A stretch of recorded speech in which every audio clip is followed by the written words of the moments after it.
നമ്മുടെ കർത്താവ് നമുക്ക് വേണ്ടി ഒരുക്കി തന്ന മനോഹരമായ ഒരു സമയമാണല്ലോ ഇത്. ദൈവവചന പഠനത്തിന് വേണ്ടി വേർതിരിക്കപ്പെട്ട ഒരു സമയവും ദിവസവുമാണ് ഇത്.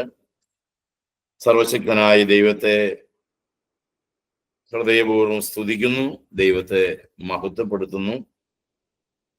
നമ്മൾ അപ്പോസ്തലപ്രവൃത്തികളുടെ പുസ്തകം 2-ാം അധ്യായം നമ്മൾ പറഞ്ഞും പഠിച്ചും ചിന്തിച്ചും തീർന്നതാണ്. പത്രോസിന്റെ പ്രസംഗമായിരുന്നു വിഷയം. പത്രോസിന്റെ ഒന്നാമത്തെ പ്രസംഗം നമ്മൾ ചിന്തിച്ചു കഴിഞ്ഞു. നമ്മൾ 3-ാം അധ്യായത്തിലേക്ക് വരികയാണ്. 3-ാം അധ്യായത്തിൽ പ്രധാനപ്പെട്ട 2 വിഷയങ്ങളാണുള്ളത്. ഒന്ന്, ദൈവാലയ ഗോപുരത്തിലെ മുടന്തന്റെ സൗഖ്യം. 2, ദൈവാലയത്തിൽ പത്രോസിന്റെ പ്രസംഗം. അത് പത്രോസിന്റെ 2-ാമത്തെ പ്രസംഗമാണ്. ഈ 2 കാര്യങ്ങളാണ് 3-ാം അധ്യായത്തിൽ നമുക്ക് ചിന്തിക്കാനായിട്ട് ഉള്ളത്. 3-ാം അധ്യായത്തിന്റെ 1-ാമത്തെ വാക്യം മുതൽ, ഒരിക്കൽ പത്രോസും യോഹന്നാനും 9-ാം മണി നേരം പ്രാർത്ഥനാ സമയത്ത് ദൈവാലയത്തിലേക്ക് ചെല്ലുമ്പോൾ അമ്മയുടെ ഗർഭം മുതൽ മുടന്തനായ ഒരാളെ ചിലർ ചുമന്നുകൊണ്ടുവന്ന് അവനെ ദൈവാലയത്തിൽ ചെല്ലുന്നവരോട് ഭിക്ഷ യാചിപ്പാൻ സുന്ദരമെന്ന ദൈവാലയ ഗോപുരത്തെങ്കിൽ ദിനം പ്രതി ഇരുത്താറുണ്ട്. അവൻ പത്രോസും യോഹന്നാനും ദൈവാലയത്തിൽ കടപ്പാൻ പോകുന്നത് കണ്ടിട്ട് ഭിക്ഷ ചോദിച്ചു. പത്രോസ് യോഹന്നാനോട് കൂടെ അവനെ ഉറ്റുനോക്കി. ഞങ്ങളെ നോക്കൂ എന്ന് പറഞ്ഞു. അവൻ വല്ലതും കിട്ടും എന്ന് കരുതി അവരെ സൂക്ഷിച്ചു നോക്കി. അപ്പോൾ പത്രോസ്, വെള്ളിയും പൊന്നും എനിക്കില്ല, എനിക്കുള്ളത് നിനക്ക് തരുന്നു. നസ്രായനായ യേശുക്രിസ്തുവിന്റെ നാമത്തിൽ നടക്ക എന്ന് പറഞ്ഞ് അവനെ വലങ്കയ്ക്ക് പിടിച്ചെഴുന്നേൽപ്പിച്ചു. ക്ഷണത്തിൽ അവന്റെ കാലും നരിയാണിയും ഉറച്ചു. അവൻ കുതിച്ചെഴുന്നേറ്റ് നടന്നും തുള്ളിയും ദൈവത്തെ പുകഴ്ത്തിയും കൊണ്ട് അവരോടുകൂടെ ദൈവാലയത്തിൽ കടന്നു. സ്തോത്രം. ഈ ഭാഗം നമ്മൾ പലപ്പോഴും ധാരാളം വ്യക്തികൾ, ധാരാളം ദൈവമക്കൾ പ്രസംഗിച്ച് നമ്മൾ കേട്ടിട്ടുണ്ടാകും. അതുകൊണ്ട് തന്നെ നമുക്കിന്ന് പ്രസംഗമല്ല, നമുക്കിതിൽ നിന്ന് ചില കാര്യങ്ങൾ പഠിക്കാനായിട്ടുണ്ട്. 9-ാം മണി നേരം എന്ന ഒരു പ്രയോഗം നമുക്ക് ഇവിടെ കാണാം. പത്രോസും യോഹന്നാനും 9-ാം മണി നേരം, 9-ാം മണി നേരം വേദപുസ്തകത്തിൽ പല ഭാഗത്തും 9-ാം മണി നേരം എന്ന പ്രയോഗം പുതിയ നിയമത്തിൽ വേറെയും ചില സ്ഥലങ്ങളിൽ നമുക്ക് കാണുവാനായിട്ട് സാധിക്കും. ഒന്ന്, മത്തായിയുടെ സുവിശേഷം 20-ാം അധ്യായത്തിന്റെ 5-ാമത്തെ വാക്യത്തിലാണ്. മുന്തിരിത്തോട്ടത്തിൽ താമസിച്ചു ചെന്ന വേലക്കാരിൽ ചിലർ എത്തിയ സമയം 9-ാം മണി നേരമാണ്. മത്തായി 20:5. രണ്ടാമത്തേത്, മത്തായിയുടെ സുവിശേഷം 27-ാം അധ്യായത്തിന്റെ 46-ാമത്തെ വാക്യം വായിക്കുമ്പോൾ അവിടെ ക്രൂശന്മേൽ വെച്ച് യേശു നിലവിളിച്ച സമയം 9-ാം മണി നേരമാണ്. നിലവിളിച്ച് താൻ തന്റെ പ്രാണന് വിട്ടു എന്ന് പറയുന്നത്. മൂന്നാമത്തേത്, ശതാധിപനായ കൊർന്നല്യോസ് ദർശനം കണ്ട സമയം 9-ാം മണി നേരമാണ്. അപ്പോസ്തലപ്രവൃത്തികൾ 10-ന്റെ 3-ാമത്തെ വാക്യം. 9-ാം മണി എന്ന് പറയുന്നത് നമ്മുടെ സമയം വെച്ച്, ഇന്ത്യൻ സ്റ്റാൻഡേർഡ് ടൈം വെച്ച് കണക്കാക്കിയാൽ 3 മണിയാണ്. ഉച്ച കഴിഞ്ഞ് 3 PM. ഇതാണ് അവരുടെ 9-ാം മണി. ഇവിടെ അപ്പൊ 9-ാം മണി നേരത്താണ് പത്രോസും യോഹന്നാനും, അത് അവരുടെ പ്രാർത്ഥനാ സമയമാണ്. 1-ാം മണി, 2-ാം മണി, 3-ാം മണി അങ്ങനെ പോകും. അങ്ങനെ സന്ധ്യയ്ക്ക് ആരംഭിച്ച് സന്ധ്യയ്ക്ക് തീരുന്നതാണ് അവരുടെ യാമപ്രാർത്ഥനകളെല്ലാം. സന്ധ്യയ്ക്ക് ആരംഭിക്കും, പിറ്റേന്ന് സന്ധ്യയ്ക്ക് തീരും. അങ്ങനെ 9-ാം മണി നേരത്തെ പ്രാർത്ഥനയ്ക്ക് വേണ്ടി ദൈവാലയത്തിൽ ചെല്ലും. ഇവിടെ നമ്മൾ ഒരു കാര്യം ഓർത്തിരിക്കേണ്ടത്, പത്രോസും യോഹന്നാനും പ്രാർത്ഥിപ്പാൻ അവർ ദൈവാലയത്തിൽ പോയി എന്നുള്ളതാണ്. യെരുശലേം ദൈവാലയത്തിൽ ചെന്ന് അവർക്കും പ്രാർത്ഥിക്കാമായിരുന്നു. അതിന് തടസ്സമൊന്നും ഉണ്ടായിരുന്നില്ല. അവർ യഹൂദന്മാരാണ്, പക്ഷേ അവർ കർത്താവിന്റെ സാക്ഷികളാണ്. യഹൂദന്മാർ ചെയ്ത കടുങ്കൈക്ക് എതിരായി നിൽക്കുന്നവരാണ്. ന്യായപ്രമാണത്തിന് എതിരായി ചിന്തിക്കുന്നവരും പ്രവർത്തിക്കുന്നവരുമാണ് അവരുടെ മുൻപിൽ. തന്നെയല്ല, അവർ നശിപ്പിക്കാൻ വിചാരിച്ചിരുന്ന ഒരു ഇസത്തെ, ഒരു സിദ്ധാന്തത്തെ, ഒരു കാര്യത്തെ തോളിലേറ്റി നടക്കുന്നവരാണ് ഇവർ. പക്ഷേ അവർക്ക് ധൈര്യസമേതം അവരുടെ ആലയത്തിൽ കടന്നു ചെല്ലാനും പ്രാർത്ഥിക്കാനും തടസ്സങ്ങളൊന്നും ഉണ്ടായിരുന്നില്ല. തടസ്സമുണ്ടെങ്കിലും അവർ വകവയ്ക്കുമായിരുന്നുമില്ല. അങ്ങനെ യെരുശലേം ദൈവാലയത്തിലും സിനഗോഗുകളിലും അവർ പ്രാർത്ഥിപ്പാനും ശുശ്രൂഷിപ്പാനും കൂടി വരാനുമായി അവർ പോയിക്കൊണ്ടിരുന്നു. യെരുശലേം ദൈവാലയം ഇവിടെ പറയുന്നത്, ദൈവാലയത്തിലേക്ക് ചെല്ലുമ്പോൾ അമ്മയുടെ ഗർഭം മുതൽ മുടന്തനായ ഒരാളെ ജന്മന, അമ്മയുടെ ഗർഭപാത്രത്തിൽ വെച്ചേ വികലാംഗനാണ്. ചിലർ ചുമന്നുകൊണ്ടുവന്ന് അവനെ ദൈവാലയത്തിൽ ചെല്ലുന്നവരോട് ഭിക്ഷ യാചിപ്പാൻ സുന്ദരമെന്ന ദൈവാലയത്തിങ്കൽ ദിനം പ്രതി ഇരുത്താറുണ്ട്. ഈ വികലാംഗനായിരിക്കുന്ന ഇവൻ വികലാംഗത്വമില്ലാത്ത ചിലരുടെ വരുമാന മാർഗമാണ്. നമ്മൾ ഇന്ന് പറയും ഭിക്ഷാടന മാഫിയ എന്നൊക്കെ പറയും. ശരിക്കും ഉണ്ട്. നമ്മുടെ നാട്ടിലുള്ള ചില കുട്ടികളെയൊക്കെ കൊണ്ടുപോയി കണ്ണ് കുത്തി പൊട്ടിച്ച് ഭിക്ഷാടനത്തിന് വേണ്ടി ഉപയോഗിക്കുന്നു എന്നൊക്കെ വാർത്താ മാധ്യമങ്ങൾ വഴിയെല്ലാം നമ്മൾ കേട്ടിട്ടുണ്ട്. ഞാനൊരിക്കൽ വെസ്റ്റ് ബംഗാളിലൂടെ യാത്ര ചെയ്യുമ്പോൾ, ട്രെയിനിൽ യാത്ര ചെയ്യുമ്പോൾ, കൂടിയാൽ ഒരു 2 അടി പൊക്കമുള്ള ഒരു മനുഷ്യൻ, പ്രായമുണ്ട്, കുള്ളനാണ്. അവൻ ഭിക്ഷ അയച്ചുകൊണ്ട് എൻ്റെ അടുത്ത് വന്നു. എനിക്ക് ഇവനെ കണ്ടപ്പോൾ ഭയങ്കര രസം തോന്നി. നല്ല സ്മാർട്ട് ആള്, പൊക്കമില്ല, തല വലുതും വയറ് വലുതും കാല് ചെറുതും, അങ്ങനെയൊക്കെ ഒരു പ്രത്യേക രീതിയാണ്. പക്ഷെ നന്നായിട്ട് ഹിന്ദി പറയും. ഞാൻ അവനോട് പറഞ്ഞു, അവന് അപ്പനില്ല, അമ്മയില്ല, അവന്റെ വീട്ടിൽ ആരുമില്ല, ഇങ്ങനെയുള്ള വിശേഷങ്ങളെല്ലാം എന്നോട് പറഞ്ഞു. അപ്പോ എങ്ങനെയാണ് ജീവിക്കണേന്ന് ചോദിച്ചു. ഞാൻ ഇങ്ങനെയൊക്കെയാണ് ജീവിക്കണേ. അപ്പൊ ഇവനെ പറഞ്ഞു വിട്ടിട്ട് ട്രെയിനിന്റെ കമ്പാർട്ട്മെന്റ് ഗേറ്റിങ്ങിൽ ഒരു നോക്കി നിപ്പുണ്ട്. അതെനിക്കറിയില്ലായിരുന്നു. ഞാൻ ഇവനോട് സംസാരിച്ച് ഞാൻ പറഞ്ഞു, ഇങ്ങനെയുള്ള കുട്ടികളെ ഏറ്റെടുത്ത് വളർത്തുന്ന ഒരു പ്രസ്ഥാനമാണ് ഞങ്ങൾക്കുള്ളത്. നീ തയ്യാറാണെങ്കിൽ നിന്നെ ഞങ്ങൾ കൊണ്ടുപോകാൻ റെഡിയാണ്. നിനക്ക് ഒരു ദിവസത്തെ ആഹാരമല്ല, ഇന്നത്തേക്കുള്ള ഭിക്ഷയല്ല, നിന്നെ കൊണ്ടുപോയി നിന്റെ ജീവിതകാലം മുഴുവൻ ഞങ്ങൾ സംരക്ഷിക്കാം എന്ന് പറഞ്ഞുകൊണ്ടിരിക്കേ ആ വാതിൽക്കൽ നിന്ന് അവൻ ഓടി വന്ന് ഇവനെ തോളിലേറ്റിക്കൊണ്ടുപോയി. ആ കമ്പാർട്ട്മെന്റിൽ പിന്നെ അവനെ കണ്ടില്ല. അവന്റെ വീടും പരിസരം എല്ലാം അവൻ പറഞ്ഞു തന്നു. പക്ഷേ അവനെ പിന്നെ നിൽക്കാനോ കാണാനോ സംസാരിക്കാനോ സാധിച്ചില്ല. അപ്പൊ അവൻ ഇതെല്ലാം പറഞ്ഞു, ഞാനിങ്ങനെ വേറൊരാളുടെ ആശ്രിതനാണ്, ഇങ്ങനെയാണ്, കിട്ടുന്നത് അവിടെ കൊടുക്കും, ഇങ്ങനെ എല്ലാ കാര്യങ്ങളും എൻ്റെ അടുത്തിരുന്ന് ധാരാളമായി അവൻ സംസാരിച്ചു. ആ കാലത്തുമുണ്ട് അവന്റെ ബന്ധുക്കളാകാം, അവന്റെ ഉറ്റവരാകാം, ഉടയവരാകാം,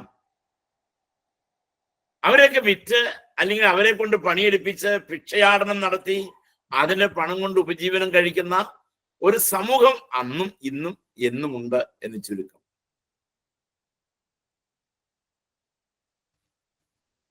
ഒരു കാലത്ത്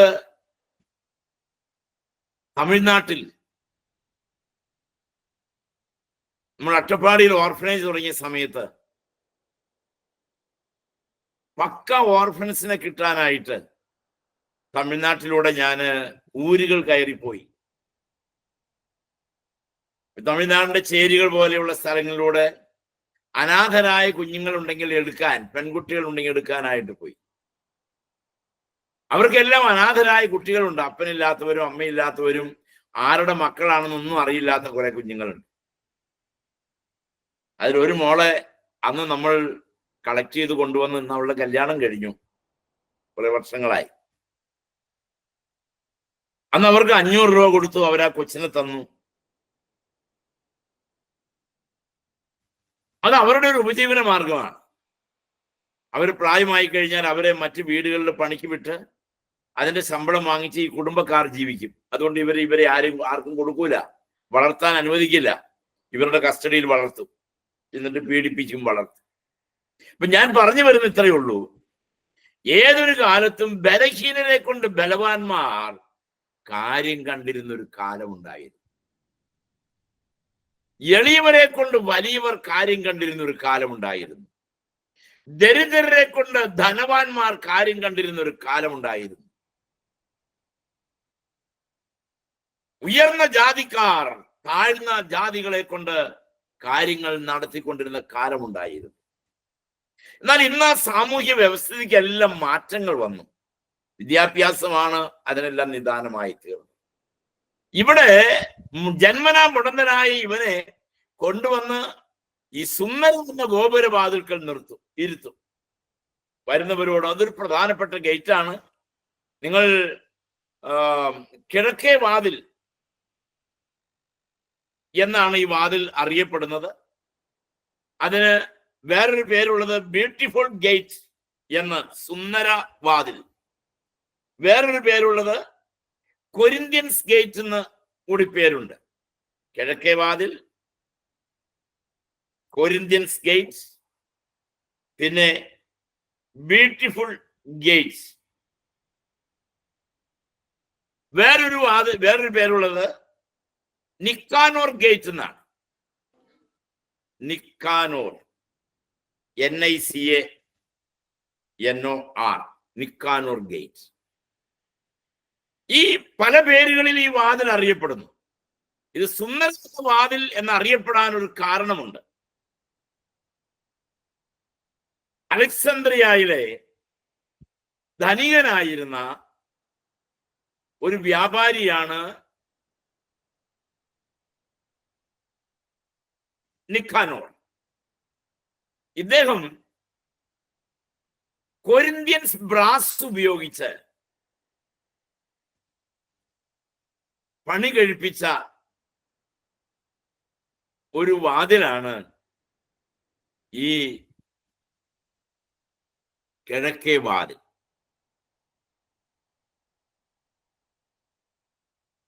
ഇതൊരു പ്രധാന പ്രവേശന കവാടമായിരുന്നു. ഈ കവാടം AD 70 ഈ വാതിൽ അടയ്ക്കപ്പെട്ടതാണ്. പിന്നീട് അത് ആരും തുറന്നിട്ടില്ല. നശിപ്പിക്കപ്പെട്ടു പോയ ധാരാളം വാതിലുകളിൽ പറയുന്നു, ആ വാതിൽ ഇന്നും അങ്ങനെ തന്നെ ഇരിക്കുന്നു. അപ്പൊ ഈ വാതിൽക്കൽ, ഈ പ്രവേശന കവാടത്തിങ്കൽ അവസരം നമ്മുടെയൊക്കെ പഴയ കാലങ്ങളിൽ പള്ളിപ്പെരുന്നാളിന് ചെല്ലുമ്പോൾ, പള്ളിപ്പെരുന്നാളിനൊക്കെ പോകുന്ന കാലത്ത് ധാരാളം ആളുകൾ ഭിക്ഷാടനത്തിന് വരുമായിരുന്നു. പെരുന്നാളിന് ചെന്നാൽ നമ്മൾ ഇവിടുന്ന് ഞങ്ങളൊക്കെ പോകുമ്പോൾ ഭിക്ഷക്കാർക്ക് കൊടുക്കാനെന്ന് പറഞ്ഞ് ചില്ലറയൊക്കെ തന്നാലും ഞങ്ങൾ മിഠായി വാങ്ങിച്ച് തിന്നും. ഭിക്ഷക്കാർക്ക് പോലും അത് കൊടുക്കുകയില്ല. ഭിക്ഷക്കാർക്ക് കൊടുക്കാനായിട്ട് മാത്രം ചില്ലറ മാറ്റിവെക്കും. പണ്ടൊക്കെ ട്രെയിന് പോകുന്ന കാലത്ത് നമ്മൾ വലിയ പൊതി കെട്ടി ചില്ലറ കൊണ്ട് പോകുമായിരുന്നു. അങ്ങനെ പിറകെ വന്ന് ചോദിക്കും, അവർക്ക് എന്തെങ്കിലും 50 പൈസ 10 പൈസ 20 പൈസ കൊടുത്തു വിടുകയായിരുന്നു.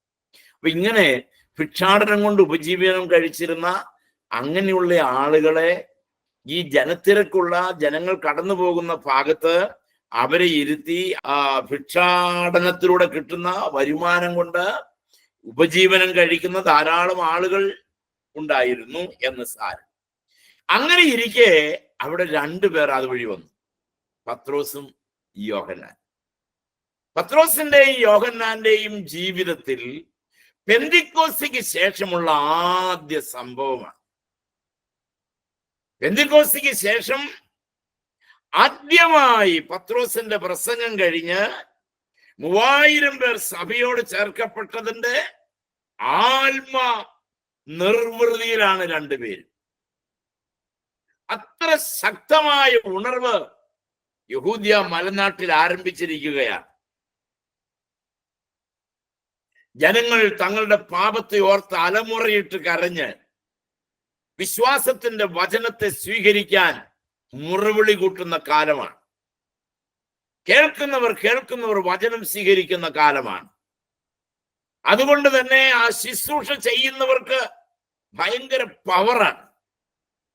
പത്രോസിന്റെ 1-ാം പ്രസംഗം കഴിഞ്ഞ് അവൻ അങ്ങനെ ആത്മനിവേശിതനായിട്ട് നിൽക്കുമ്പോ അവരുടെ ഗുരു ചെയ്തത് അവൻ ഓർമ്മ വന്നു. എന്റെ ഗുരു മുടന്തരെ സൗഖ്യമാക്കിയിട്ടുണ്ട്, ചെകിടരെ കേൾക്കുമാറാക്കിയിട്ടുണ്ട്, കുഷ്ഠരോഗിയെ സൗഖ്യമാക്കിയിട്ടുണ്ട്, ചെകിടനെ കേൾക്കുമാറാക്കിയിട്ടുണ്ട്, ബധിരനെ സംസാരിക്കുമാറാക്കിയിട്ടുണ്ട്, ചെകിടനും മൂകനുമായുള്ളവനെ സൗഖ്യമാക്കിയിട്ടുണ്ട്, അന്ധരെ സൗഖ്യമാക്കിയിട്ടുണ്ട്. ഇതെല്ലാം മനസ്സിലോർത്ത് അവൻ ഇന്നും ജീവിക്കുന്നു എന്ന് പെന്തിക്കോസ്തിയിൽ മനസ്സിലായതാണ് അവർക്ക്. പരിശുദ്ധാത്മാവ് അവരിലേക്ക് വന്നപ്പോൾ എന്തിന് 12 ഭാഷക്കാർ ഒരുമിച്ച് കൂടിയിരുന്നവർക്ക് ഒറ്റ ഭാഷയിൽ പ്രസംഗിച്ചപ്പോൾ മനസ്സിലായി എന്നുള്ള അതിലെല്ലാം അങ്ങനെ ആത്മനിറവിലാണ് അവര്. അതുകൊണ്ട് ഗേറ്റുകൾസ് ഇവനെ കണ്ടതോടുകൂടി അവരിൽ പത്രോസ്, പ്രൈസ് ദി ലോർഡ്, അവരിൽ പത്രോസ്, അങ്ങനെയാണ് ആ പ്രയോഗം. പത്രോസ് യോഹന്നാനോട് കൂടെ അവനെ ഉറ്റുനോക്കി. യോഹന്നാനോട് കൂടെ അവനെ ഉറ്റുനോക്കി. രണ്ടുപേർക്കും കണ്ണുണ്ട്, രണ്ടുപേരും നോക്കി. പക്ഷെ പത്രോസിന്റെ നോട്ടത്തിനൊരു വ്യത്യാസമുണ്ട്. രണ്ടുപേരോടും കൂടി പത്രോസ് അവനെ നേരെ സൂക്ഷിച്ചു നോക്കി. എന്നിട്ട് പറഞ്ഞു, ഞങ്ങളെ നോക്കൂ എന്ന് അവനോട് പറഞ്ഞു. 4-ാം വാക്യം. ഉടനെ അവൻ പ്രതീക്ഷയോടെ നോക്കി, എന്തെങ്കിലും കിട്ടും എന്ന് കരുതി. അപ്പോൾ പത്രോസ് പറഞ്ഞു, വെള്ളിയും പൊന്നും ഞങ്ങൾക്കില്ല, നിന്റെ പാത്രത്തിൽ ഇടാനുള്ളതൊന്നും ഞങ്ങളുടെ കയ്യിൽ ഇല്ല. അവിടെ പറഞ്ഞത് ഏകവചനത്തിലാണ് പറഞ്ഞിരിക്കുന്നത്. 6-ാം വാക്യം നിങ്ങൾ നോക്കിയാൽ കാണാം. അപ്പോൾ പത്രോസ് വെള്ളിയും പൊന്നും ഞങ്ങൾക്കില്ല എന്നല്ല, എനിക്കില്ല. വെള്ളിയും പൊന്നും എനിക്കില്ല, എനിക്കുള്ളത് നിനക്ക് തരുന്നു.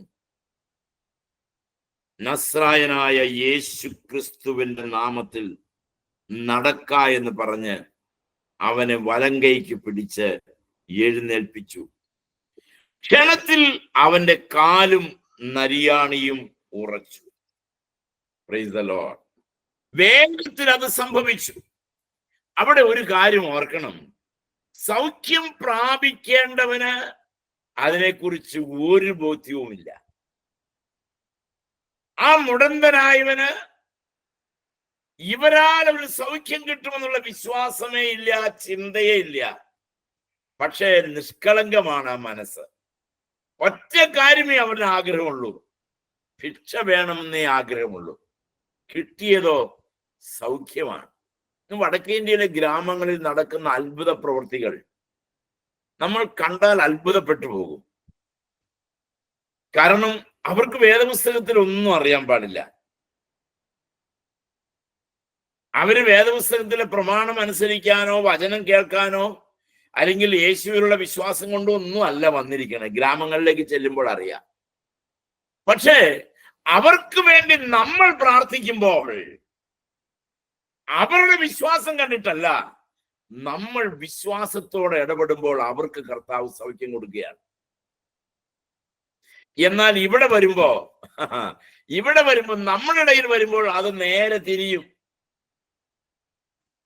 കൽപ്പിക്കുന്നവന്റെ വിശ്വാസം മാത്രം പോരാ, സൗഖ്യം വേണ്ടവനും കൂടി വിശ്വസിക്കണം. അതെന്താണാവോ? കാരണമുണ്ട്. അവിശ്വസിക്കാനുള്ളൊരു മനസ്സ് നമുക്കുണ്ട്. അവിശ്വാസമുള്ളൊരു ഹൃദയം, ദുഷ്ടഹൃദയത്തിന് നമുക്ക് സാധ്യതയുണ്ട്. അവരെ സംബന്ധിച്ചിടത്തോളം അങ്ങനെ ഒരു കാര്യത്തിന്റെ ഭാഗമേ ഇല്ല. അവരത് പൂർണ്ണമായി ഒന്നും വിശ്വസിച്ചിട്ടല്ല, അവരുടെ മനസ്സ് വളരെ ഫ്രീ ആണ്. നിഷ്കളങ്കമായ മനസ്സോടെ ഇരിക്കുന്ന അവർക്ക് വേണ്ടി ദൈവമക്കളായ നമ്മൾ പ്രാർത്ഥിക്കുമ്പോൾ അവിടെ അത്ഭുതങ്ങൾ പ്രവർത്തിക്കും. നമ്മൾക്ക് വേണ്ടിയിട്ട് പലരെല്ലാം പ്രാർത്ഥിച്ചാലും ഒരു കാര്യം നടക്കാതെ പോകുന്നതിനൊരു കാരണം നമ്മുടെ മനസ്സ് ആ കാര്യത്തിൽ അത്ര പെർഫെക്റ്റ് അല്ല. എന്നാൽ അവിടെ അതിന്റെ ആവശ്യമില്ല, ഇവിടെ അതിന്റെ ആവശ്യമുണ്ട്. അങ്ങനെ പറയാൻ കാരണം നമ്മൾ വിശ്വാസികളാണ്. അവിശ്വാസത്തിന് സാധ്യതയുണ്ട്. വിശ്വാസികളല്ലാത്തവർക്ക് അവിശ്വാസത്തിന്റെ സാധ്യതയില്ല. കാരണം അവരതൊന്നും കേട്ടിട്ട് പോലും ഇല്ല. ദൈവമക്കളെ, അവിടെ പത്രോസ് എനിക്കുള്ളത് നിനക്ക് തരുന്നു എന്ന് പറഞ്ഞ് ആ കൈക്ക് പിടിച്ച് എഴുന്നേൽപ്പിച്ചപ്പോൾ അവൻ ഇങ്ങ് എഴുന്നേറ്റു. അവിടെ അടുത്ത വാക്ക് ഭയങ്കര ഉറച്ചു. അവൻ കുതിച്ചെഴുന്നേറ്റു. ഓ, നമ്മള് അമ്മമാരും അപ്പന്മാരും തറയിൽ എഴുന്നേക്കും പോലെ അല്ല. നമ്മളിപ്പോ തറയിൽ ഇരിക്കില്ല, ഇരുന്നാൽ പിന്നെ എഴുന്നേക്കണി 4 പേരുടെ സപ്പോർട്ട് വേണം. 4 പേരുടെ സപ്പോർട്ട് വേണം. ഇനി കസേരയിൽ ഇരുന്നാൽ തന്നെ എഴുന്നേക്കണമെങ്കിൽ വലിയ പാടാ. ചില വീട്ടിലിട്ടേക്കുന്ന സെറ്റിയിൽ പോയി ഇരുന്നത് ശരിയാണെങ്കിൽ എഴുന്നേക്കാൻ വേറൊരാളും കൂടി വരണം. കൊട്ട പോലെയുള്ള ഇതൊക്കെയാണ്. അതിൻ്റെ ഒന്നും നമുക്കങ്ങനെ ചാടി കുതിച്ചെഴുന്നേക്കാനൊന്നും ആ കാലമൊക്കെ പോയി. കുതിച്ചെഴുന്നേൽക്കാനുള്ള പ്രായമൊക്കെ പോയി. എന്നാൽ ഇവൻ എന്ത് ചെയ്യുന്നറിയാമോ? പത്രോസ് അവന്റെ കൈക്ക് പിടിച്ചപ്പോൾ അവൻ കുതിച്ചെഴുന്നേറ്റു. തീർന്നില്ല. എന്നിട്ട് അവൻ എന്ത് ചെയ്തു പറയാ? കുതിച്ചെഴുന്നേറ്റ് നടന്നിട്ട് അവന്റെ സന്തോഷം തീർന്നില്ല. തുള്ളിയും നടന്നും കൊണ്ട് ദൈവത്തെ പുകഴ്ത്തി. അതാണ് എന്റെ പ്രത്യേകത. പത്രോസിനെ അല്ല പുകഴ്ത്തിയത്, ദൈവത്തെ പുകഴ്ത്തി. അപ്പൊ കൊടുത്തത് എന്താണ്? യേശുവിന്റെ നാമത്തെയാണ് കൊടുത്തത്. പത്രോസിന്റെ നാമത്തെ അല്ല, യേശുവിന്റെ നാമത്തെയാണ് കൊടുത്തത്. കയ്യിൽ പിടിച്ചത് പത്രോസ് ആണെങ്കിലും വ്യാപരിച്ചത് യേശുവിന്റെ നാമമാണ്. Praise the Lord. നമ്മൾ കർത്താവിന്റെ നാമത്തിൽ എന്ത് ചെയ്താലും അവർ ദൈവത്തെ മഹത്വപ്പെടുത്തുമ്പോഴാണ് നമ്മൾ സന്തോഷിക്കേണ്ടത്, നമ്മളെ പ്ലീസ് ചെയ്യുമ്പോഴല്ല. നമ്മളെ പുകഴ്ത്തി പറയുമ്പോൾ നമ്മുടെ മനസ്സിൽ നമ്മൾ അറിയാതെ അനുഭവിക്കുന്ന ഒരു രുചിക്കൂട്ടുണ്ടല്ലോ. ആ രുചിക്കൂട്ട് ചിലർക്ക് കൂടുതലാ. ആ രുചിക്കൂട്ടുള്ളവന് നമ്മൾ വേറൊരു പറയും, കൊതിക്കുത്തെന്ന് പറയും. ആ പേരെങ്ങാനും 10 പേരിരിക്കുന്നതിന്റെ കൂട്ടത്തിൽ അവരുടെ പേര് പറയാതെ പോയി കഴിഞ്ഞാൽ ആ പേര് പറയാതെ പോയ ആളുടെ ഉള്ളിൽ ഉണ്ടാകുന്ന സാധനത്തിന്റെ പേരാണ് കൊതിക്കുത്തെന്ന് പറയും. അത് ആ ടേസ്റ്റ് അനുഭവിച്ചു പോയി. എന്നെക്കുറിച്ചുള്ള നന്മകൾ മറ്റൊരാൾ പറയുമ്പോൾ ഹൃദയത്തിൽ അനുഭവിക്കുന്ന ഒരു രുചി ഉണ്ടല്ലോ, ആ രുചി. ഇവിടെ പത്രോസ് അത് ചെയ്തു. യോഹന്നാന് യാതൊരു പ്രശ്നവുമില്ല. ഇന്നാണ് ഒരു പത്രോസും ഒരു യോഹന്നാനും കൂടി പോകുന്നതെങ്കിൽ പത്രോസ് അത് പ്രാർത്ഥിക്കുമ്പോഴാണ് ഇങ്ങനെ സംഭവിക്കണമെങ്കിൽ യോഹന്നാന്റെ മുഖം വാടും. എനിക്കത് ചെയ്യാൻ പറ്റിയില്ലല്ലോ എന്നാകും. എൻ്റെ ദൈവമക്കളെ, അതുകൊണ്ട് ഇന്ന് 21-ാം നൂറ്റാണ്ടിൽ കർത്താവിന് നമ്മുടെ ഇടയിലെ പ്രവൃത്തികളൊക്കെ വളരെ കുറവാണ്. കാരണം കർത്താവ് പ്രവർത്തിക്കേണ്ടതെന്ന് പത്രോസും യോഹന്നാനും പ്രവൃത്തിയാണ്. കർത്താവിന്റെ പ്രവൃത്തി എന്ന പേരിൽ ഈ കാര്യങ്ങളെല്ലാം നടന്ന് അതിന്റെ മാനവും മഹത്വവും എല്ലാം അവർ തന്നെ എടുക്കുകയാണ്. ഞാൻ പറയാതെ വിടുകയാണ്. നിശ്ചയമായും നമ്മളുടെ മനസ്സിൽ ഒരു വലിയ ആഗ്രഹം ഉണ്ടാകട്ടെ. എന്നിലൂടെ കർത്താവ് ഒരു പ്രവൃത്തി ചെയ്താൽ ആ പ്രവൃത്തിയുടെ ഫലം ആരനുഭവിച്ചാലും അവർ കർത്താവിനെ പ്രൈസ് ചെയ്യുന്നത് കാണാനും അത് കണ്ട് സന്തോഷിക്കാനും എനിക്കൊരു ഭാഗ്യം തരണമേ എന്ന് ദൈവത്തോട് പ്രാർത്ഥിക്കണം. ഞാൻ ആ സെന്റൻസ് ഒന്നുകൂടി പറയാം. എന്നിലൂടെ എൻ്റെ ദൈവം എന്തെങ്കിലും ഒരു പ്രവൃത്തി ചെയ്യുന്നുണ്ടെങ്കിൽ അവർ കർത്താവിനെ മഹത്വപ്പെടുത്തുന്നത് കണ്ട് സന്തോഷിക്കാനുള്ള ഒരു മനസ്സെന്റെ കർത്താവേ എനിക്ക് നീ തരണമേ. എന്നെ പ്രൈസ് ചെയ്യുന്നതല്ല, കർത്താവിനെ പ്രൈസ് ചെയ്യുന്നത്. എൻ്റെ ദൈവനാമത്തിലൂടെ എൻ്റെ പ്രവൃത്തി കഴിയുമ്പോൾ ആ പ്രവൃത്തിയുടെ എഫക്റ്റ് അനുഭവിക്കുന്നവർ കർത്താവിനെ പ്രൈസ് ചെയ്യണം. കർത്താവിനെ മഹത്വപ്പെടുത്തണം. ഞാൻ ദൈവനാമത്തിൽ ഒരു പ്രവൃത്തി ഞാൻ ചെയ്താൽ അതിന്റെ മാനവും അതിന്റെ മഹത്വവും അതിന്റെ ക്രെഡിറ്റും കർത്താവിന് കിട്ടണം, കർത്താവിന് കൊടുക്കണം. കർത്താവിനോട് പറയണം, കർത്താവേ, നിന്റെ മഹത്വത്തെ ഞാൻ തൊടില്ല. നമ്മളൊരു പ്രത്യേക വിഷയത്തിന് വേണ്ടി പ്രാർത്ഥിക്കുമ്പോൾ പ്രത്യേകം ഓർത്തോളണം, ഞാൻ ഒരിക്കലും കർത്താവേ നിന്റെ മഹത്വത്തെ ഞങ്ങൾ തൊടില്ലപ്പ. നിന്റെ മഹത്വം നിനക്കുള്ളതാണ്. ഞങ്ങളിലൂടെ നീ ചെയ്യുന്ന എല്ലാ പ്രവൃത്തികളുടെയും ക്രെഡിറ്റ് നിനക്കുള്ളതാണ്. ആ ക്രെഡിറ്റ് എനിക്കാരും തരണമെന്നുള്ള ആഗ്രഹം സ്വയം ഉണ്ടാകരുത്. എനിക്കാരെങ്കിലും തരണമെന്ന് സ്വയം ആഗ്രഹിക്കാതിരിക്കുക മാത്രമല്ല, നമ്മളത് പ്രതീക്ഷിക്കാതിരിക്കുക. അതൊരു അനുഗ്രഹിക്കപ്പെട്ട ദൈവപൈതലിന്റെ ലക്ഷണമാണ്. ഒരു നല്ല ദൈവപൈതലിന്റെ ലക്ഷണമാണ് യേശുവിന്റെ നാമത്തിൽ ഞാൻ ചെയ്ത പ്രവൃത്തികളുടെ ക്രെഡിറ്റ് അനുഭവിക്കാതിരിക്കുക. പ്രസംഗ ശുശ്രൂഷയുടെ ആരംഭകാലങ്ങളിലൊക്കെ എനിക്ക് അതിന്റെ പഥ്യോപദേശങ്ങൾ തന്നുകൊണ്ടിരുന്ന എൻ്റെ സീനിയേഴ്സ് എനിക്ക് പഥ്യോപദേശങ്ങൾ തന്നുകൊണ്ടിരുന്ന കാലഘട്ടത്തിൽ എനിക്ക് പറഞ്ഞു തരുമായിരുന്നു. ആ കാലത്തൊന്നും ഞാൻ വിവാഹിതനല്ലാത്ത ആ കാലത്ത് എന്നെ കൺവെൻഷന് വേണ്ടി ആളുകൾ വിളിച്ച് കൺവെൻഷനിൽ നന്നായിട്ട് പറയുമായിരുന്നു. എന്നെ പറഞ്ഞു വിട്ടു, ഇവരെ ഉപദേശിച്ചു വിട്ടു. കുഞ്ഞെ, പ്രസംഗം കഴിഞ്ഞാൽ ഉടനെ ഓടി ജനത്തിന്റെ ഇടയിലേക്ക് ഓടി ഇറങ്ങി ചെല്ലരുത്, നീ അവിടെ കുറെ നേരം നിൽക്കണം. ആര് നിന്നെ പുകഴ്ത്തിയാലും അത് കണക്കാക്കരുത്.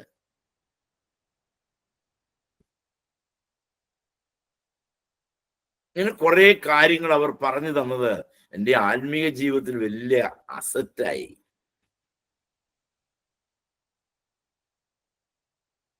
ഞാൻ വളരെ വിനയപൂർവ്വം പറയട്ടെ, നമ്മളെ കർത്താവിന്റെ നാമത്തിൽ നമ്മൾ ചെയ്ത ഒരു പ്രവൃത്തിയുടെ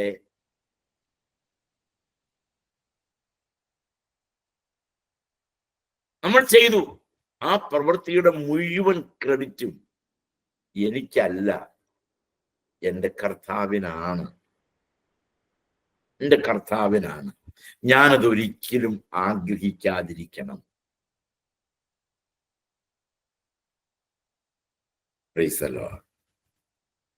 അണ്ടർലൈൻ ചെയ്തു വെച്ചോ, ചുമന്ന മഷിക്ക് അണ്ടർലൈൻ ചെയ്തോ. ഞാൻ യേശുവിന്റെ നാമത്തിൽ ഒരു പ്രവൃത്തി ചെയ്താൽ ആ പ്രവൃത്തിയുടെ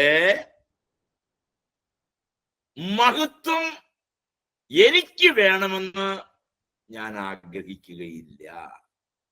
എനിക്കത് വേണ്ട. ആ മഹത്വം എൻ്റെ കർത്താവിനുള്ളതാണ്. പത്രോസ് നമ്മെ പഠിപ്പിച്ചതാണ്. നമ്മെ പഠിപ്പിക്കാത്തതുകൊണ്ടല്ലോ. എത്ര പഠിപ്പിച്ചാലും നമ്മൾ പഠിക്കില്ല ഇത്. കാരണം നമ്മളെ സുഖിപ്പിക്കുന്നതിന്റെ രുചി പഠിച്ചുപോയി, രുചി കിട്ടിപ്പോയി. ആ രുചി കിട്ടിപ്പോയി കഴിഞ്ഞാൽ പിന്നെ സുഖിപ്പിച്ചില്ലെങ്കിൽ മുമ്പോട്ട് പോകില്ല വണ്ടി. സുഖിപ്പിക്കണം. പലതരത്തിലുള്ള മാനസിക അവസ്ഥയുള്ളവരുണ്ട്. ചിലരെ കൊണ്ട് എന്തെങ്കിലും കാര്യം ചെയ്യണമെങ്കിൽ ആ ചായനെ അങ്ങ് പൊക്കി വിടണം. പൊക്കി വിട്ടാൽ എന്ത് കാര്യം ചെയ്തോളും. കൊന്നു വേണി കൊണ്ടുവരും. അങ്ങനെയുള്ളവരൊക്കെ നിങ്ങൾ കണ്ടിട്ടുണ്ടാവും. പൊക്കി വിടണം. പൊക്കാനും പോണ്ട, അഴ്ത്താനും പോണ്ട, നിന്ദിക്കാനും പോണ്ട, വന്ദിക്കാനും പോണ്ട. കർത്താവിന്റെ നാമത്തിൽ ഒരു കാര്യം ചെയ്താൽ നമ്മളൊന്നും ആഗ്രഹിക്കാതിരിക്കുക. അത് കർത്താവിന്റെ നാമത്തിൽ ചെയ്തു, കർത്താവ് അതിന് എനിക്കൊരു പ്രതിഫലം തരും. അന്നാളിൽ അതിന്റെ പ്രതിഫലം ഞാൻ കർത്താവിൽ നിന്ന് സ്വീകരിക്കും. അതുവരെയും അതിന്റെ മുഴുവൻ മഹത്വവും കർത്താവിനാണ്. അതുകൊണ്ട് തന്നെ പലപ്പോഴും നമ്മെ കൊണ്ട് ഒരു കാര്യം ചെയ്യാൻ നടക്കാൻ കഴിയാതെ പോവുകയാണ്. നമുക്കൊരു കാര്യം ചെയ്യാൻ കഴിയാതിരിക്കുകയാണ്. കാരണം നമ്മൾ ദൈവത്തിന്റെ മഹത്വം നമ്മൾ അടിച്ചു മാറ്റാൻ നോക്കും. ഓക്കെ, അപ്പോ പത്രോസ് പറഞ്ഞ ഈ വാക്ക് വളരെ ചിന്തോദീപകമാണ്. കുതിച്ചെഴുന്നേറ്റുകൊണ്ട് നടന്ന് തുള്ളിയും ദൈവത്തെ പുകഴ്ത്തിയും കൊണ്ട് അവരോട് കൂടെ ദൈവാലയത്തിൽ കടന്നു. എന്തായിരിക്കും? നിങ്ങൾ ഈ ഭാഗം ധ്യാനിക്കാറുണ്ടോ? ധ്യാനിച്ചിട്ടുണ്ടോ? ചിലപ്പോൾ നമ്മൾ വണ്ടി ഓടിച്ചു പോകുമ്പോഴാണ് ഈ ഭാഗം ചുമ്മാ മനസ്സിൽ നിന്ന് ചിന്തിച്ചു നോക്കണം. പത്രോസിന്റെ കൂടെ ആ സമയം വരെ ഈ സുന്ദരം എന്ന ഗോപുരവാതിൽക്കൽ ഭിക്ഷാടനം നടത്തിക്കൊണ്ടിരുന്ന മനുഷ്യൻ എല്ലാം വലിച്ചെറിഞ്ഞു വെച്ച് അവരുടെ കൂടെ ദൈവാലയത്തിൽ കടന്നു. ജനങ്ങളുടെ എല്ലാം ഉള്ളിൽ എങ്ങനെ ഉണ്ടാവും? അവർ തമ്മിൽ പറയുന്ന കാര്യങ്ങളുണ്ട്. ദൈവത്തെ പുകഴ്ത്തുന്ന ജനമൊക്കെയും കണ്ടു. ഇവൻ സുന്ദരം എന്ന ദൈവാലയ ഗോപുരത്തിങ്കൽ ഭിക്ഷയച്ചുകൊണ്ടിരുന്നവൻ എന്ന് അറിഞ്ഞ് അവന് സംഭവിച്ചതിനെ കുറിച്ച് വിസ്മയവും പരിഭ്രമവും നിറഞ്ഞവരായി തീർന്നു. ഇത് വലിയൊരു അത്ഭുതമായി പോയി. അവനെ കൊണ്ടുവന്ന് ഇരുത്തിയവര് ഇവനെ അന്വേഷിച്ച് നടന്ന് തോറ്റിട്ടുണ്ടാവും. കൊണ്ടുവന്ന് ഇരുത്തിയവൻ അത്ഭുതപ്പെട്ടിട്ടുണ്ടാവും. ഇവനിപ്പോ വൈകുന്നേരം ആകുമ്പോഴത്തേക്ക് ഒരു ഇന്ന കാശും കൊണ്ട് വരും എന്നൊക്കെ വിചാരിച്ച് വാതിക കൊണ്ടുവന്ന് ഇരുത്തിയവനെ പിന്നെ കാണാനില്ല. അവൻ പോയി. അവൻ കുതിച്ചും തുള്ളിയും ചാടി അവൻ ഇങ്ങനെ ദൈവത്തെ മഹത്വപ്പെടുത്തി ആലയത്തിന് ചുറ്റും നടക്കുകയാണ്. നിങ്ങളുടെ ആത്മീയ കണ്ണുകളെ ഉയർത്തി നോക്കിയാൽ ദൈവത്തിൽ നിന്നൊരു അത്ഭുത പ്രവൃത്തി സ്വയം അനുഭവിക്കാൻ സാധിച്ചാൽ ഇതാ പണി. പിന്നെ അടങ്ങിയിരിക്കില്ല. നമുക്ക് പിന്നെ എന്ത് തമ്പുരാൻ ചെയ്താലും ഒരു കാര്യമുണ്ട്, നമ്മൾ ജമ്മത്ത് ആരോടും മിണ്ടുകയില്ല. പരമാവധി ആരോടും പറയാതിരിക്കാൻ നമ്മൾ നോക്കും. ഓ അതൊക്കെ പറയാന്ന് പറഞ്ഞു കഴിഞ്ഞാൽ ഇങ്ങനെ ഒരു ഒരു ഒരു ഒരു ഒരു ഒരു പരിപാടിയാണ് നമുക്ക്. അത് വലിയ നിഗളമായിട്ടൊക്കെയാണ് ചിലർ ചിന്തിക്കുന്നത്. ദൈവമാണ് എനിക്കത് ചെയ്തു തന്നതെങ്കിൽ കുതിച്ചും തുള്ളിയും കൊണ്ട് അടങ്ങിയിരിക്കാതെ പ്രവർത്തിക്കുന്ന, അടങ്ങിയിരിക്കാതെ പ്രകടമാക്കുന്ന, ദൈവത്തിന് മഹത്വം കൊടുക്കുന്ന ഒരു ശൈലിയാണ് ആത്മീക ജീവിതത്തിലെ ഏറ്റവും നല്ലത് എന്ന് നമ്മൾ ഓർത്തിരിക്കണം. ദൈവത്തിൽ നിന്ന് കിട്ടിയതെല്ലാം വാങ്ങി കിഴികെട്ടി ഉത്തരത്താൻകുട്ടി കയറ്റി വെച്ചോ, എന്നിട്ട് അടുത്തതിന് കൈ നീട്ടി നടന്നോ? ഞാൻ പറഞ്ഞ നിങ്ങൾ കേട്ടോ? ദൈവത്തിൽ നിന്ന് കിട്ടിയതെല്ലാം വാങ്ങിച്ച് പൊതിഞ്ഞ് കെട്ടി പുറത്ത് കയറ്റി വെച്ചോ, എന്നിട്ട് അടുത്തതിന് വേണ്ടി കൈ നീട്ടി നടന്നോ? ദൈവം തന്നതെന്തേ?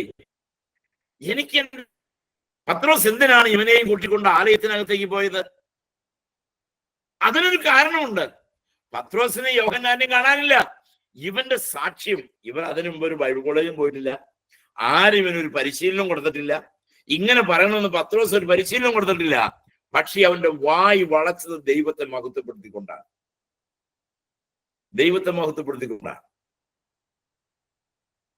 നമ്മളുടെ ചുറ്റുപാടിൽ നിന്ന് സാക്ഷ്യം പറയുന്നവരുടെ കടലാസിൽ എഴുതി കൊടുത്തുവിട്ടാൽ പോലും, നിങ്ങൾ കർത്താവിനെ സാക്ഷ്യപ്പെടുത്തിക്കൊണ്ട് പറയണമെന്ന് വിചാരിച്ചാൽ അങ്ങനെ പറഞ്ഞു കൊടുത്തുവിട്ടാൽ പോലും അവർ കർത്താവിനെ എല്ലാം സാക്ഷ്യപ്പെടുത്തണേ. പ്രസംഗിച്ച മത്തായിനെ കുറിച്ചും പിന്നെ രക്ഷപ്പെടുത്താൻ വന്ന ഓട്ടോറിക്ഷക്കാരനെ കുറിച്ചാണ് നമുക്ക് പറയാനുള്ളൂ. കർത്താവിനെ കുറിച്ചൊന്നും പറയാനില്ല. യേശു എനിക്ക് എന്ത് ചെയ്തു എന്ന് പറഞ്ഞാൽ യേശുവിന്റെ നാമത്തെ പ്രൈസ് ചെയ്യുമ്പോഴാണ് അതൊരു സാക്ഷ്യമാകുന്നത്. സാക്ഷ്യം നിന്നുപോയി. ഞാൻ മോർണിംഗ് ഫെലോഷിപ്പില് എന്നും രാവിലെ രണ്ടുപേരെങ്കിലും പറയണമെന്നൊക്കെ ആഗ്രഹിച്ച് നമ്മൾ അവസരം കൊടുത്തു. ഞാൻ തന്നെ പിൻവലിച്ചു. ഞാൻ പിന്നെ ആ എഴുത്ത് നിർത്തി. ആർക്കും പ്രത്യേകിച്ചൊന്നും പറയാൻ നാണോ ചമ്മലോ ലജ്ജയോ എന്നാ പറയണം? ആൾക്കാർ കേൾക്കും. ഇന്ന് വരെ കർത്താവിനെ സാക്ഷ്യപ്പെടുത്താത്തവർ, എന്തുമാത്രം നന്മ കർത്താവ് നിങ്ങൾക്ക് ചെയ്തിട്ടുണ്ട്. ഇന്ന് വരെ അതിൽ സന്തോഷം ഉണ്ടെങ്കിൽ നമ്മൾ പറയും. അതാണ് കുതിച്ചും തുള്ളിയും നടന്നും കൊണ്ട് അവർ കർത്താവിനെ മഹത്വപ്പെടുത്തി. എന്റെ കർത്താവ് എന്നെ വിടുവിച്ചതിന്റെ മഹത്വം. നിങ്ങളൊരു ശുശ്രൂഷ ചെയ്യുന്നുണ്ടെങ്കിൽ, കർത്താവിന്റെ വചനം പങ്കുവെക്കുന്നവരാണെങ്കിൽ, കർത്താവ് നടത്തിയ, കർത്താവ് തന്ന എന്തെങ്കിലും ഒരു കാര്യം അതിനകത്ത് അറ്റാച്ച് ചെയ്യണം, ചേർത്ത് വെക്കണം, അനുഭവത്തോട് ചേർത്ത് വെച്ച് പ്രസംഗിക്കണം. തിയറി പറഞ്ഞാൽ ഒരു കഥയില്ല കേട്ടോ, ഒരു കഥയില്ല. തിയറി പ്രസംഗിച്ചിട്ടും കാര്യമില്ല.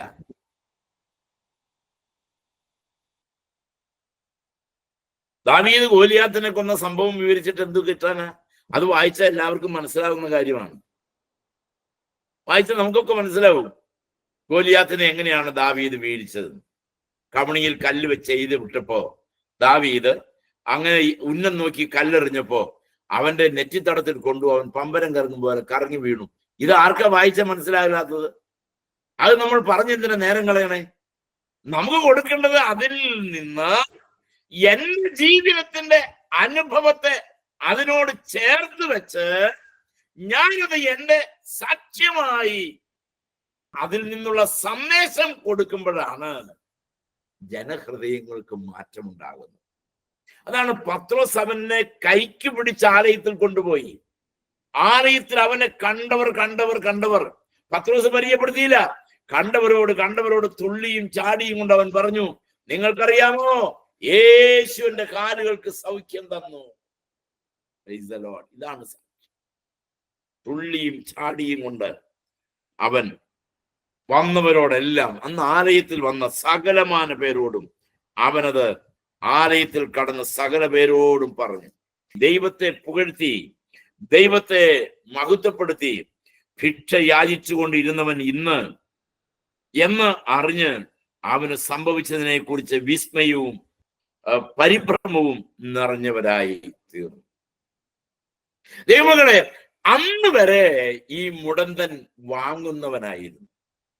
എന്നാൽ യേശുവിനെ കണ്ടുമുട്ടിയ അന്ന് മുതൽ ഇവൻ കൊടുക്കുന്നവനായി. Praise the Lord. യേശുവിനെ കണ്ടുമുട്ടിയ അന്ന് വരെ, യേശു സൗഖ്യമാക്കുന്ന അന്ന് വരെ അവൻ കൈനീട്ടി ജീവിക്കുന്നവനായിരുന്നു. എന്നാൽ യേശുവിന്റെ നാമത്തിൽ പത്രോസ് അവന്റെ കയ്യിൽ പിടിച്ച ആ നേരം മുതൽ അവൻ ആരുടെയും മുൻപിൽ കൈനീട്ടിയിട്ടില്ല. Praise the Lord. രക്ഷിക്കപ്പെട്ട ദൈവമക്കളെ, ആരുടെയും മുൻപിൽ കൈനീട്ടരുത്. കഴിഞ്ഞ ദിവസം ഒറീസായിൽ നമ്മുടെ ലീഡേഴ്സിന്റെ മീറ്റിംഗ് നടന്നപ്പോ ഞാൻ അവരോടെല്ലാം കൃത്യമായി പറഞ്ഞു,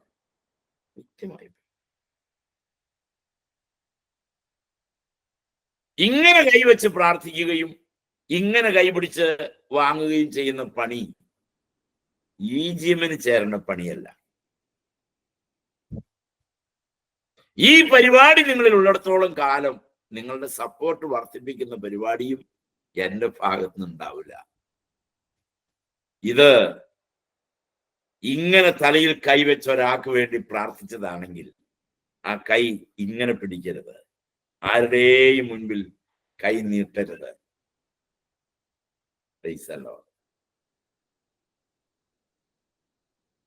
കൈ നീട്ടരുത്. കാരണം എന്റെ കൈക്ക് എന്റെ കർത്താവ് പിടിച്ചെന്നെ ഉയർത്തിയതാണെങ്കിൽ അവൻ എന്നെ നടത്തും.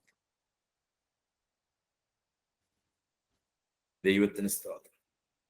സോഷ്യൽ മീഡിയ, യൂട്യൂബ് തുറക്കാനേ വയ്യാണ്ടായി കിടക്കുക. തുറക്കാൻ പറ്റണില്ല. ഞാൻ കേൾക്കാറില്ല. സങ്കടമാണ് പലപ്പോഴും.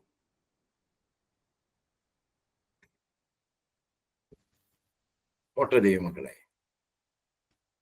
എന്റെ വലം കൈക്ക് എന്റെ കർത്താവ് പിടിച്ചെഴുന്നേൽപ്പിച്ചതാണെങ്കിൽ ആരുടെയും മുമ്പിൽ കൈ നീട്ടാനല്ല, മറിച്ച് അനേകർക്ക് വേണ്ടി കൊടുക്കുന്നവനായി തീരാൻ വലിയവനായി ദൈവം സഹായിക്കട്ടെ.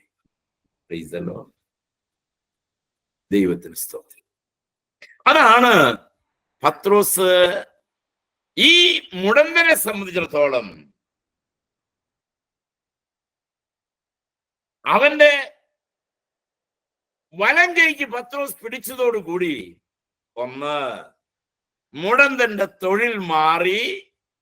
രണ്ട്, അവന്റെ സ്വഭാവം മാറി. മൂന്ന്, അവൻ വഴിയരികിൽ കിടന്നവൻ ആലയത്തിനകത്തായി. ആരാധന അവന്റെ ജീവിതത്തിലേക്ക് കടന്നു വന്നു. അന്ന് വരെ അവൻ ആരാധന കണ്ടിട്ടില്ല. ആരാധനയ്ക്കായ ആലയത്തിനകത്ത് അവൻ പോയിട്ടില്ല. ആലയത്തിന്റെ ഉമ്മരപ്പടിയിൽ കിടന്ന് ആരാധിക്കുന്നവരെ ആരാധിച്ചുകൊണ്ടിരുന്ന ആ കാലമായിരുന്നു. എന്ന് പറഞ്ഞാൽ ആരാധ്യനായ ദൈവത്തെ ആരാധിപ്പാനായിട്ട് വരുന്നവരുടെ മുൻപിൽ കൈനീട്ടി ജീവിക്കുന്നവനായിരുന്ന അവനെ അന്ന് പത്രോസിന്റെ കയ്യിലുള്ളത് യേശുവിന്റെ നാമം കൊടുത്തു. അന്ന് അവൻ എഴുന്നേറ്റ് ആലയത്തിലേക്ക് പോയി. ദൈവം ഒരു മനുഷ്യനെ വിടുവിച്ചാൽ ആദ്യം പോകേണ്ടത് ആലയത്തിലേക്കാണ്. ആലയത്തിൽ ചെന്ന് അവനെ മഹത്വപ്പെടുത്തണം. ആലയത്തിൽ ചെന്ന് അവനെ മഹത്വപ്പെടുത്തണം. കുരിശ് കണ്ട പിശാചിനെ പോലെ നടക്കരുത്. രക്ഷിക്കപ്പെട്ട ദൈവമക്കൾക്ക് ആലയം ഒരു അനുഗ്രഹമാണ്. Praise the Lord. ആഴ്ചയിൽ ഒരു ദിവസമെങ്കിലും ആലയത്തിൽ ചെന്ന് അവനെ ആരാധിക്കണം, അവനെ മഹത്വപ്പെടുത്തണം. TV ഓൺ ചെയ്ത് വെച്ച് അതിന്റെ മുമ്പിൽ ഇരുന്ന് കുർബാന കണ്ടതുകൊണ്ടോ അതിന്റെ മുമ്പിൽ ഇരുന്ന് വീട്ടിലെ സഭായോഗത്തിന് പങ്കെടുത്തുകൊണ്ടൊന്നും നടക്കുന്ന കാര്യമല്ല അത്. അത് ദൈവമക്കളോട് കൂടി ചേർന്നിരുന്ന് പാട്ടുപാടി ആരാധിക്കുന്ന ആ ഒരു അനുഭവം, ആ ഒരു ആശ്രയത്വം, ആ ഒരു അനുഗ്രഹം അനുഭവിച്ചറിയാൻ ദൈവം നമുക്ക് അവസരങ്ങൾ തരട്ടെ. തുള്ളിയും ചാടിയും കൊണ്ട് ആലയത്തിനകത്ത് അവൻ ചെന്നു. വിസ്മയപൂർവ്വം മറ്റുള്ളവർക്ക് വിസ്മയമായി ഇവൻ മാറി. എനിക്കുണ്ടാകുന്ന മാനസാന്തരം മറ്റുള്ളവർക്ക് വിസ്മയമായി മാറുന്നു. പത്രോസ് ഇവന്റെ വലം കൈക്ക് യേശുവിന്റെ നാമത്തിൽ പിടിച്ചെഴുന്നേൽപ്പിച്ചു. അതോടുകൂടി ഇവൻ എന്തെല്ലാം കിട്ടി? ഇവന് കിട്ടിയത് സൗഖ്യം കിട്ടി. അവന് സൗഖ്യം കിട്ടി. 2, അവന്റെ സ്വഭാവം മാറി. മറ്റൊന്ന്, അവൻ ആരാധനയ്ക്കായി ആലയത്തിൽ പ്രവേശിച്ചു. 4, അവൻ കർത്താവിന്റെ സാക്ഷിയായി. 5, അവൻ മറ്റുള്ളവർക്ക് ഒരു അതിശയ വിഷയമായി മാറി. 6, അവൻ ആ കാലം വരെയും വാങ്ങുന്നവനായിരുന്നു. അന്നു മുതൽ അവൻ കൊടുക്കുന്നവനായി. 6, അവൻ വാങ്ങുന്നവനായിട്ടല്ല, അവൻ കൊടുക്കുന്നവനായിട്ട് മാറി. സമഗ്രമായൊരു മാറ്റം. ഒരു ദൈവ പൈതൽ ഒരു അവിശ്വാസിയെ കണ്ടാൽ അവന് മാറ്റം ഉണ്ടാകണം. ഒരു ദൈവ പൈതലിനെ ഒരു അവിശ്വാസി കണ്ടുമുട്ടിയാൽ അവൻ വിശ്വാസിയായി മാറണം. ഇതായിരിക്കണം നമ്മുടെ എല്ലാ യാത്രയിലുമുള്ള നമ്മുടെ ആഗ്രഹം. പത്രോസ് അന്ന് അവന്റെ വീട് വിട്ടിറങ്ങുമ്പോൾ നിശ്ചയമായും അവൻ മനസ്സുകൊണ്ട് ആഗ്രഹിച്ചിട്ടുണ്ടാകും, കർത്താവെ, എന്നെ നീ ഇന്ന് ഉപയോഗിക്കണമേ. നിശ്ചയമായും അവൻ മനസ്സുകൊണ്ട് ആഗ്രഹിച്ചിട്ടുണ്ട്. രക്ഷിക്കപ്പെട്ട ദൈവകൃപയുടെ ഒരു ദൈവവൈതൽ വീട്ടിൽ നിന്ന് ഇറങ്ങും മുമ്പ് പ്രാർത്ഥിച്ചു പോകണം, എന്നെ ഇന്ന് നീ ഉപയോഗിക്കണമെന്ന് പറയണം. നിങ്ങളിൽ എത്ര പേര് അങ്ങനെ ചെയ്യുന്നുണ്ടെന്ന് എനിക്കറിയില്ല. സാരിയും ചുറ്റി, മേൽപ്പാവും ചുറ്റി, വലിയ ഷർട്ടും പാന്റും കോട്ടും സൂട്ടും ഇട്ട് വീട്ടിൽ നിന്ന് കിട്ടിയ സഞ്ചി എടുത്ത് വീട്ടിൽ നിന്ന് ഇറങ്ങി പോകുമ്പോൾ 10 വട്ടം ആലോചിക്കണം, കർത്താവെ, എന്നെ നീ ഇന്ന് ഉപയോഗിക്കണമെന്ന്. ഒരു വാക്ക് പ്രാർത്ഥിക്കാതെ വണ്ടിയുടെ ഓണടി കേൾക്കുമ്പോൾ ചാടിക്കേറി പോകരുത്. പ്രാർത്ഥിച്ചിട്ടേ വീട്ടിൽ നിന്ന് പോകാവൂ.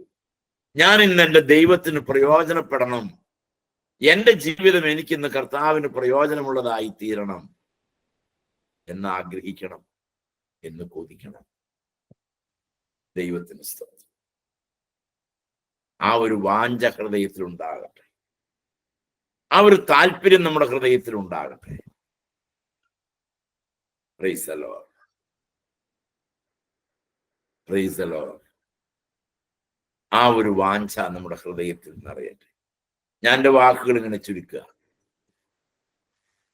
ഞാൻ നിന്റെ രക്തത്താൽ വീണ്ടെടുക്കപ്പെട്ട ഒരു ദൈവവൈതലാകയാൽ, ഞാൻ നിന്റെ രക്തത്താൽ വീണ്ടെടുക്കപ്പെട്ട ഒരു ദൈവവൈതലാകയാൽ എൻ്റെ സാന്നിധ്യം മറ്റുള്ളവർക്ക് ഒരു അനുഗ്രഹമാണ്.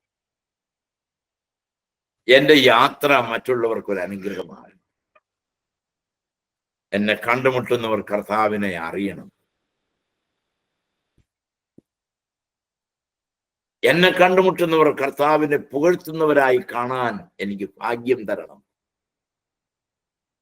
എന്നെ കണ്ടുമുട്ടുന്നവർ കർത്താവിന് വേണ്ടി നടന്നും തുള്ളിയും കൊണ്ട് ഓടുന്നവരായി കാണുവാൻ സഹായിക്കും. ഞാൻ എൻ്റെ ദൈവത്തിന് പ്രയോജനമുള്ള ഒരു ദാസനായി തീരട്ടെ. കർത്താവേ, ഞാനൊരു അപ്രയോജന ഭൃത്യൻ, എന്നെ നീ ഉപയോഗിക്കണമേ. നമുക്കിങ്ങനെ പറഞ്ഞ് പ്രാർത്ഥിച്ച് അവസാനിക്കും. കർത്താവേ, ഞാനൊരു അപ്രയോജന ഭൃത്യൻ, എന്നെ അങ്ങ് ഉപയോഗിക്കണം. ഞാൻ മറ്റുള്ളവർക്ക് ഒരു അനുഗ്രഹമാകണമേ. ഞാൻ മറ്റുള്ളവരെ ദുഃഖിപ്പിക്കുന്നവരായിട്ടല്ല, സന്തോഷിപ്പിക്കുന്നവരായിരിക്കണമേ. തന്നെ സമർപ്പിക്കാം. ഞാൻ മറ്റുള്ളവരെ ദുഃഖിപ്പിക്കുന്നവരും കരയിപ്പിക്കുന്നവരുമായിട്ടല്ല, ഞാൻ മറ്റുള്ളവരെ സന്തോഷിപ്പിക്കുന്നവരായി, അനേകരുടെ മുഖത്തുനിന്ന് വിഷാദങ്ങളെ നീക്കാൻ, ദുഃഖങ്ങളെ നീക്കാൻ, വേദനയെ തുടച്ചു മാറ്റാൻ എന്നെ അങ്ങ് ഉപയോഗിക്കണമേ കർത്താവേ. ഇതാ ഞാൻ കർത്താവിന്റെ ദാസി, ഇതാ ഞാൻ കർത്താവിന്റെ ദാസൻ. അങ്ങയുടെ വാക്കുപോലെ ഭവിക്കട്ടെ. ഞാൻ എന്നെ തന്നെ സമർപ്പിക്കും. കർത്താവ് മഹത്വം എടുക്കണം. യേശുവിന്റെ വിലയേറിയ നാമത്തിൽ തന്നെ ആമേൻ.